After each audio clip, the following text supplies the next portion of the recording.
Hello, કેમ છો dear students? તમે લોકોએ પેન્ટેડ એપ્લિકેશન ઓપન કરી એટલે તમને કંઈક આવી સ્ક્રીન દેખાતી હશે.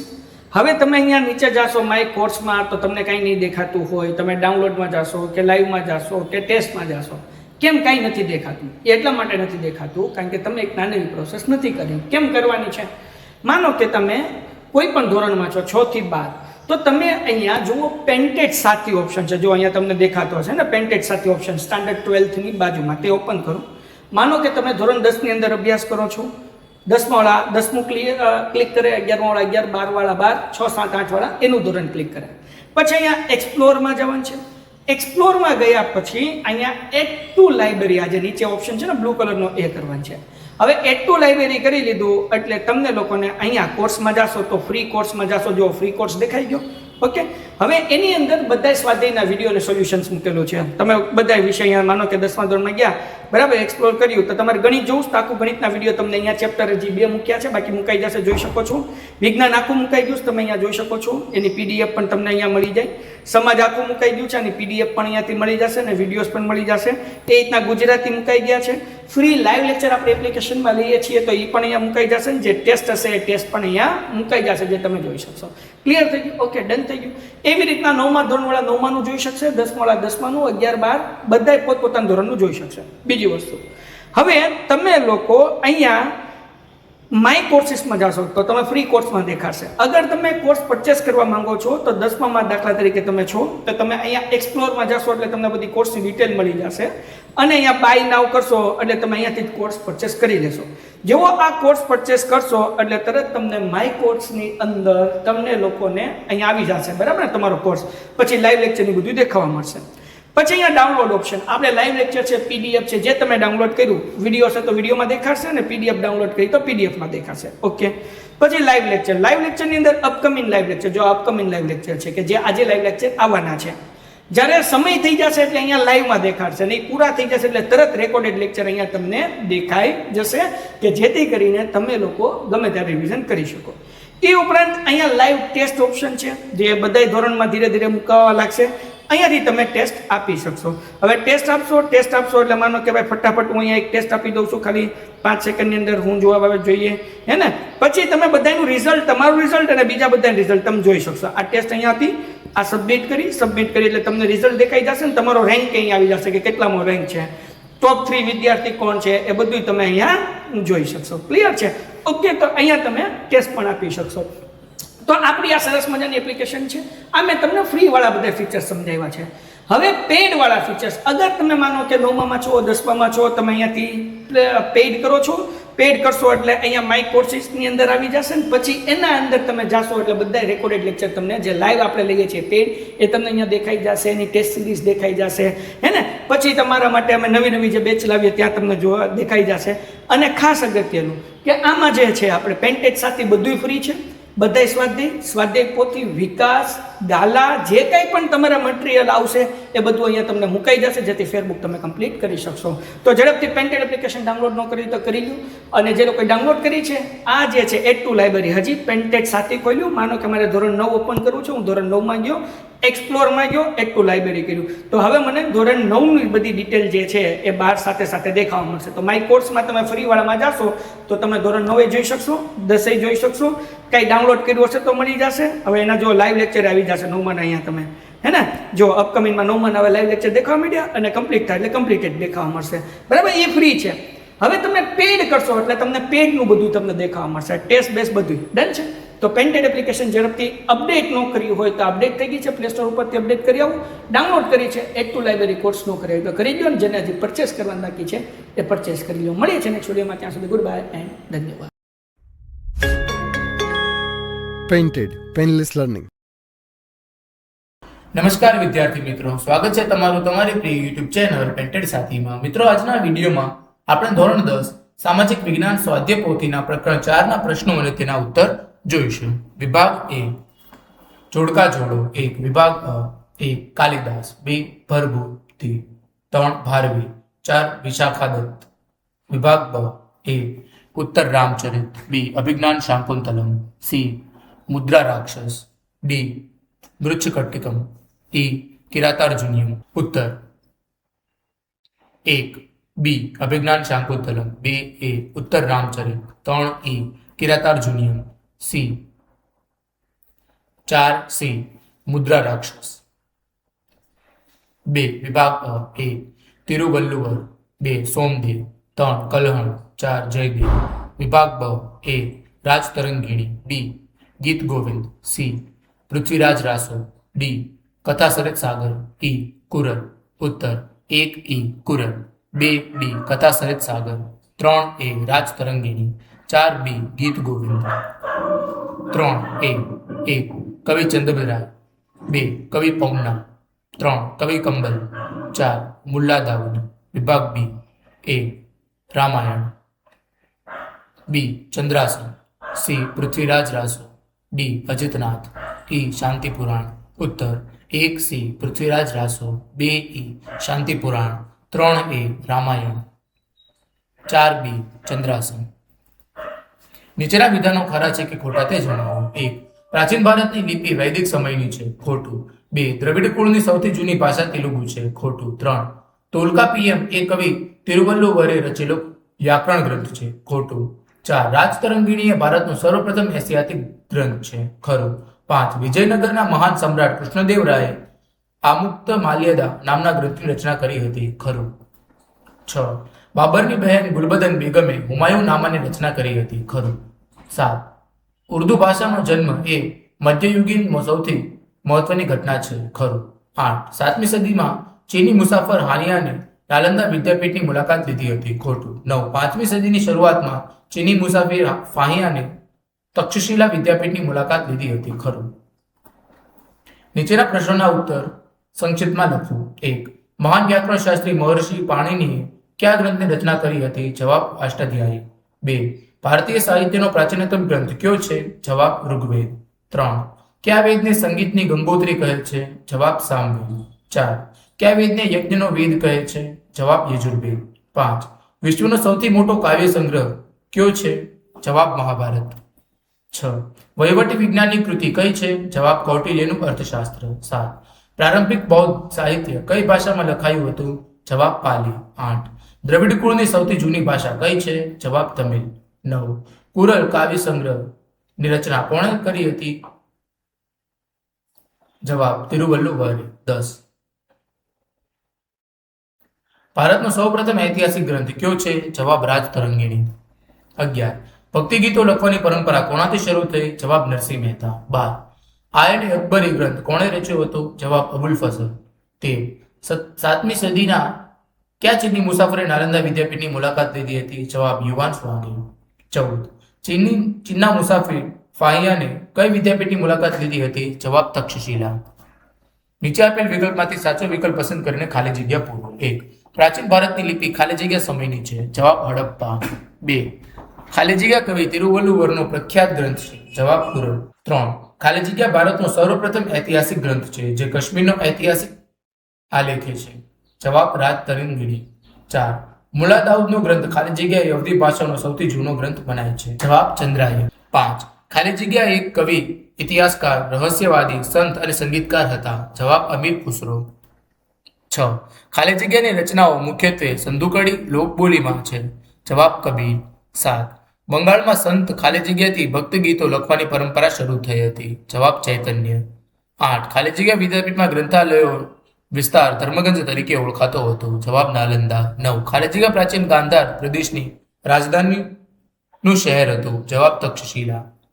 નીચે આપેલ વિકલ્પમાંથી સાચો વિકલ્પ શોધી ઉત્તર લખો. 1 મહર્ષિ પાણિનીનો મહાન ગ્રંથ કયો છે? જવાબ એ અષ્ટાધ્યાયી. 2 દ્રવિડ કુળની સૌથી જૂની ભાષા કઈ છે? જવાબ એ તમિલ. 3 ભારતીય સાહિત્યનો પ્રાચીનતમ ગ્રંથ કયો છે? જવાબ એ ઋગ્વેદ. 4 બૌદ્ધ સાહિત્ય કઈ ભાષામાં લખાયું છે? જવાબ એ પાલી. 5 કવિ ચંદ્રબદરાયનો કયો ગ્રંથ હિન્દી સાહિત્યનો પ્રારંભિક ગ્રંથ છે? જવાબ એ પૃથ્વીરાજ રાસો. 6 ગુજરાતી ભાષામાં ભક્તિ ગીતો લખવાનો પ્રારંભ કોણે કર્યો? જવાબ એ નરસિંહ મહેતાએ. 7 શુદ્રક, વૃક્ષકટિકમ, દંડી, જવાબ એ દશકુમાર રચિત. 8 કથા સરિત સાગર, સોમદેવ, રાજતરંગિણી, જવાબ સી કલ્હણ. વિભાગ સી નીચેના પ્રશ્નના ઉત્તર મુદ્દાસર લખો. 1 ભારતમાં વેદો કેટલા છે અને ક્યાં ક્યાં છે તે સમજાવો. જવાબ. ભારતમાં મુખ્ય 4 વેદો છે. ઋગ્વેદ આ સૌથી પ્રાચીન વેદ છે. તેમાં દેવોની સ્તુતિ કરતા 1028 સૂક્તો આવેલા છે. 2 સામવેદ. આ વેદને સંગીતની ગંગોત્રી કહેવામાં આવે છે. તેમાં ઋગ્વેદની ઋચાઓનું ગાન કઈ રીતે કરવું તેની સમજૂતી આપી છે. 3 યજુર્વેદ. આ યજ્ઞનો વેદ છે. તેમાં યજ્ઞ વખતે બોલવામાં આવતા મંત્રો અને વિધિઓનું વર્ણન ગદ્ય અને પદ્ય સ્વરૂપે કરવામાં આવ્યું છે. 4 અથર્વવેદ. આ વેદમાં અનેક પ્રકારના કર્મકાંડો અને સંસ્કારોની માહિતી આપવામાં આવી છે. 2 અમીર ખુસરોનો ટૂંકમાં પરિચય આપો. જવાબ. અમીર ખુસરો મધ્યકાલીન ભારતના એક મહાન કવિ, સંગીતકાર અને વિદ્વાન હતા. ઉપનામ. તેમને તેમની અદ્ભુત કાવ્ય શક્તિને કારણે તૂતીએ હિન્દ, ભારતનો પોપટ તરીકે ઓળખવામાં આવે છે. સાહિત્યિક ફાળો. તેઓ ફારસી અને હિન્દવી પ્રારંભિક હિન્દી બંને ભાષાઓમાં નિપુણ હતા. તેમણે અનેક ગઝલો, કવિતાઓ અને પઝલ્સ કોયડાઓની રચના કરી છે. સંગીતમાં પ્રદાન. તેમણે કવ્વાલી ગાયકીના પિતા માનવામાં આવે છે. ભારતીય સંગીતમાં તેમણે સિતાર અને તબલા જેવા વાદ્યમાં મહત્વના સુધારા કર્યા હોવાનું મનાય છે. રાજકીય જોડાણ. તેઓ દિલ્હી સલ્તનતના અનેક સુલતાનોના દરબારી કવિ રહ્યા હતા. ધાર્મિક જીવન. તેઓ પ્રસિદ્ધ સૂફી સંત હઝરત નિઝામુદ્દીન ઓલિયાના પરમ શિષ્ય હતા. 3 ભારતમાં ઉર્દુ ભાષાના વિકાસનો પરિચય આપો. જવાબ. ઉદ્ભવ. ઉર્દુ ભાષાનો જન્મ મધ્યકાલીન દરમિયાન જવાબ. ઉદ્ભવ. ઉર્દુ ભાષાનો જન્મ મધ્યકાળ દરમિયાન ભારતની હિન્દી અને ફારસી પર્શિયન ભાષાઓના સંમિશ્રણથી થયો હતો. સાહિત્યિક શરૂઆત. શરૂઆતના સમયમાં ઉર્દુ સાહિત્યમાં મુખ્યત્વે કવિતાઓ અને ગઝલોનું સર્જન થયું. વલી દખ્ખન જેવી કવિતાઓ એ આ ભાષાને લોકપ્રિય બનાવવામાં મહત્વનો ફાળો આપ્યો. દિલ્હી અને લખનૌ કેન્દ્રો. સમય જતાં દિલ્હી અને લખનૌ ઉર્દુ સાહિત્યના મુખ્ય કેન્દ્રો બન્યા. અહીં ગાલિબ, મીર તકી મીર અને ઝૌકા જેવા મહાન કવિઓ થયા, જેમણે ઉર્દુને નવી ઊંચાઈ આપી. ગદ્યનો વિકાસ. 19મી સદીમાં ગદ્ય પ્રોઝ ક્ષેત્રે પણ મોટો વિકાસ થયો. નવલકથાઓ અને ટૂંકી વાર્તાઓ લખવાની શરૂઆત થઈ. વૈવિધ્ય. આજે ઉર્દુ ભારતની એક સમૃદ્ધ અને મીઠી ભાષા ગણાય છે, જે ભારતીય સંસ્કૃતિના ગંગા જમુનની તહેઝીબનું પ્રતીક છે. 4 મુઘલ સમ્રાટ અકબરના સમયમાં થયેલા સાહિત્યનો વિકાસ જણાવો. જવાબ. મુઘલ સમ્રાટ અકબરનો સમયગાળો સાહિત્યના વિકાસ માટે સુવર્ણકાળ માનવામાં આવે છે. અનુવાદ વિભાગની સ્થાપના. અકબરે સંસ્કૃત, ગ્રીક અને તુર્ક ભાષાના ગ્રંથોને ફારસીમાં અનુવાદ કરવા માટે એક અલગ અનુવાદ વિભાગની સ્થાપના કરી હતી. ધાર્મિક ગ્રંથોનો અનુવાદ. મહાભારત, રામાયણ, અથર્વવેદ, ભગવદ્ ગીતા અને પંચતંત્ર જેવા મહાન ગ્રંથોનો ફારસી ભાષામાં અનુવાદ કરવામાં આવ્યો. અબુલ ફઝલનું પ્રદાન. અકબરના દરબારી ઇતિહાસકાર અબુલ ફઝલે ફારસી ભાષામાં આઈને અકબરી અને અકબરનામા જેવા જગપ્રસિદ્ધ ગ્રંથો લખ્યા. ફૈઝી. અબુલ ફઝલનો ભાઈ ફૈઝી એક મહાન કવિ હતો, જેણે અનેક સંસ્કૃત ગ્રંથોનો ફારસીમાં અનુવાદ કર્યો હતો. હિન્દી સાહિત્ય. અકબરના સમયમાં હિન્દી સાહિત્યનો પણ ઘણો વિકાસ થયો. આ સમયગાળામાં તુલસીદાસ અને સુરદાસ જેવા મહાન ભક્ત કવિઓ થયા. અકબરના નવરત્નોમાંના એક અબ્દુલ રહીમ ખાન એ ખાનાના હિન્દી દોહા આજે પણ અત્યંત લોકપ્રિય છે.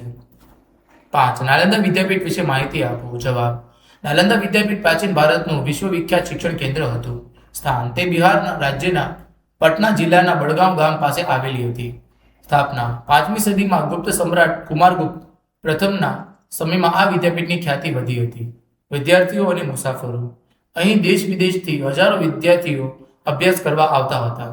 પ્રસિદ્ધ ચીની મુસાફર યુએન સ્વાંગે પણ અહીં રહીને બૌદ્ધ ધર્મનો અભ્યાસ કર્યો હતો. પુસ્તકાલય. નાલંદાનું પુસ્તકાલય અત્યંત વિશાળ હતું, જે ધર્મગંજ તરીકે ઓળખાતું હતું. શિક્ષણ. અહીં વેદ, તર્કશાસ્ત્ર, વ્યાકરણશાસ્ત્ર, ચિકિત્સાશાસ્ત્ર અને દર્શનશાસ્ત્ર જેવા વિવિધ વિષયોનું ઉચ્ચ શિક્ષણ આપવામાં આવતું હતું. મહત્વ. તે સમયમાં નાલંદા આંતરરાષ્ટ્રીય ખ્યાતિ ધરાવતી યુનિવર્સિટી હતી, જ્યાં પ્રવેશ મેળવવા માટે કઠિન પરીક્ષા આપવી પડતી હતી. 6 તક્ષશિલા વિદ્યાપીઠ વિશે નોંધ લખો. જવાબ. તક્ષશિલા પ્રાચીન ભારતની એક અત્યંત પ્રતિષ્ઠિત અને મહત્વપૂર્ણ વિદ્યાપીઠ હતી.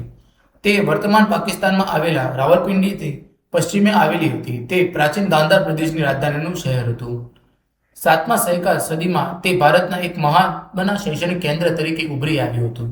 દંતકથા મુજબ ભગવાન રામના ભાઈ ભરતના પુત્ર તક્ષના નામ પરથી આ સ્થળનું નામ તક્ષશિલા પાડ્યું હોવાનું માનવામાં આવે છે. શિક્ષણ. અહીં વેદ, શસ્ત્રક્રિયા, ગજવિદ્યા, ધનુર્વિદ્યા, વ્યાકરણ, તત્વજ્ઞાન, ખગોળ અને જ્યોતિષશાસ્ત્ર જેવા 64 જેટલા વિષયોનું શિક્ષણ આપવામાં આવતું હતું. વિદ્યાર્થીઓ. અહીં ભારતભરના અને વિદેશી વિદ્યાર્થીઓ ઉચ્ચ શિક્ષણ મેળવવા માટે આવતા હતા. વારાણસી, રાજગૃહ અને મિથિલા જેવા દૂરના શહેરોથી પણ રાજકુમારો અહીં ભણવા આવતા. પ્રખ્યાત વ્યક્તિઓ: પ્રસિદ્ધ વ્યાકરણ શાસ્ત્રી પાણિની, કૌટિલ્ય, ચાણક્ય અને મૌર્ય સમ્રાટ ચંદ્રગુપ્ત મૌર્યએ પણ અહીં જ શિક્ષણ લીધું હોવાનું માનવામાં આવ્યું છે.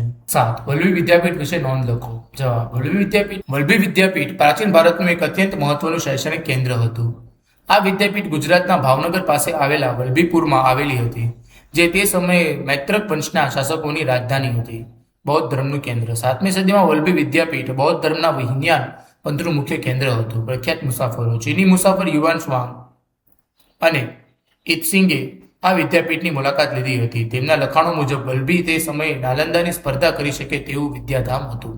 શિક્ષણ પદ્ધતિ: અહીં તર્કશાસ્ત્ર, વ્યાકરણ, રાજનીતિ અને ચિકિત્સા શાસ્ત્ર જેવા વિવિધ વિષયોનું ઉચ્ચ શિક્ષણ આપવામાં આવતું હતું. દેશ વિદેશના વિદ્યાર્થીઓ અહીં અભ્યાસ માટે આવતા. શાસકોનો ફાળો: મૈત્રક રાજાઓ અને વલ્લભીના શ્રીમંત વેપારીઓ આ વિદ્યાપીઠના નિભાવ માટે દાન આપતા હતા. અંત: ઈસવીસન 1775ની આસપાસ આરબોના આક્રમણોને કારણે મૈત્રક વંશનું પતન થયું અને સમય જતાં આ ભવ્ય વિદ્યાપીઠનો પણ અંત આવ્યો. 8. મહાકાવ્યો તરીકે રામાયણ અને મહાભારતની ચર્ચા કરો. જવાબ: રામાયણ અને મહાભારત ભારતના બે મુખ્ય અને પ્રાચીન મહાકાવ્યો છે. 1. રામાયણ. લેખક: આ મહાકાવ્યની રચના મહર્ષિ વાલ્મીકી દ્વારા કરવામાં આવી છે. વિષય વસ્તુ: તેમાં અયોધ્યાના રાજા રામચંદ્રના જીવનની કથા અને તેમના આદર્શોનું વર્ણન છે. વિશેષતા: તે 7 કાંડમાં વહેંચાયેલ છે. મહાભારત કરતાં નાનું હોવા છતાં તે સામાજિક અને નૈતિક મૂલ્યોથી ભરપૂર છે. તેમાં પિતૃભક્તિ, ભ્રાતૃપ્રેમ અને આદર્શ શાસનના ઉત્તમ ઉદાહરણો જોવા મળે છે. 2. મહાભારત. લેખક: આ મહાકાવ્યની રચના મહર્ષિ વેદવ્યાસ દ્વારા કરવામાં આવી છે. વિષય વસ્તુ: તેનો મુખ્ય વિષય કૌરવો અને પાંડવો વચ્ચે થયેલું ભીષણ યુદ્ધ છે. વિશેષતા: તે વિશ્વનું સૌથી મોટું મહાકાવ્ય છે, જેમાં આશરે 1 લાખ શ્લોકો છે. તેમાં અનેક નાની મોટી આખ્યાયિકાઓ અને દાર્શનિકો વિચારોનો સંગ્રહ છે. શ્રીમદ ભગવદ્ ગીતા. તે મહાભારતના ભીષ્મ પર્વનો એક ભાગ છે, જેમાં જ્ઞાન, ભક્તિ અને કર્મનો ત્રિવેણી સંગમ જોવા મળે છે. નિષ્કર્ષ: આ બંને મહાકાવ્યો હજારો વર્ષોથી ભારતીય સંસ્કૃતિ, જીવનશૈલી અને સાહિત્યને પ્રેરણા આપતા રહ્યા છે. તે માત્ર ધાર્મિક ગ્રંથો જ નથી, પરંતુ માનવ જીવનના આદર્શ માર્ગદર્શક છે. 9. પ્રાચીન સમયના બૌદ્ધ સાહિત્યનો પરિચય આપો. જવાબ: પ્રારંભિક બૌદ્ધ સાહિત્ય મુખ્યત્વે પાલી ભાષામાં લખાયેલું છે. તેને મુખ્ય 3 વિભાગોમાં વહેંચવામાં આવે છે, જેને ત્રિપિટક, 3 ટોપલીઓ કહેવામાં આવે છે. સૂત પીઠક, જેમાં ભગવાન બુદ્ધના મુખ્ય વિચારો અને ઉદ્દેશોનો સંગ્રહ છે. વિનય પીઠક, જેમાં બૌદ્ધ સાધુઓ અને સંઘ માટેના નિયમો દર્શાવવામાં આવ્યા છે. અભિધમ્મ પીઠક, જેમાં બૌદ્ધ ધર્મના દાર્શનિક સિદ્ધાંતોની વિગતવાર ચર્ચા કરવામાં આવી છે. અન્ય મહત્વના ગ્રંથો: જાતક કથાઓ, બુદ્ધના પૂર્વજન્મોની વાર્તાઓ નૈતિક મૂલ્યો શીખવે છે. મિલિંદપન્હો, ગ્રીક રાજા મિલિંડે અને બૌદ્ધ સાધુ નાગસેન વચ્ચેનો ધાર્મિક સંવાદ. દીપવંશ અને મહાવંશ, શ્રીલંકાના બૌદ્ધ ધર્મના ઇતિહાસની માહિતી આપતા ગ્રંથો. પાછળથી અશ્વઘોષ જેવા વિદ્વાનોએ સંસ્કૃત ભાષામાં પણ બુદ્ધચરિત જેવા મહત્વના બૌદ્ધ ગ્રંથોની રચના કરી હતી. 10.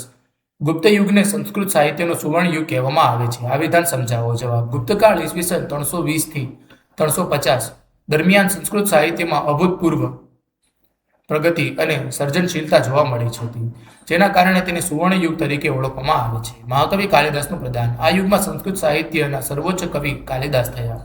તેમણે અભિજ્ઞાન શાકુંતલમ, મેઘદૂત, રઘુવંશ અને કુમાર સંભવ જેવી જગવિખ્યાત કૃતિઓની રચના કરી. ધાર્મિક સાહિત્યનું સંકલન. રામાયણ અને મહાભારત જેવા મહાકાવ્યોને તેમનું અંતિમ સ્વરૂપ આ યુગમાં મળ્યું. આ ઉપરાંત પુરાણો અને સ્મૃતિ ગ્રંથોનું લખાણ પણ આ સમયે પૂર્ણ થયું. વૈવિધ્યસભર નાટકો અને કાવ્યો. ભારવીનું કિરાતાર્જુનિયમ, વિશાખા દત્તનું મૃદ્રાક્ષસ, શુદ્રકનું મૃચ્છકટિકમ અને ભાસના નાટકો આ યુગની અમૂલ્ય ભેટ.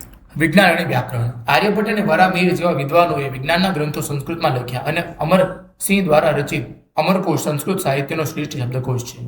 રાજ્યાશ્રય. ગુપ્ત રાજાઓ પોતે વિદ્વાન અને લોકકલાપ્રેમી હતા.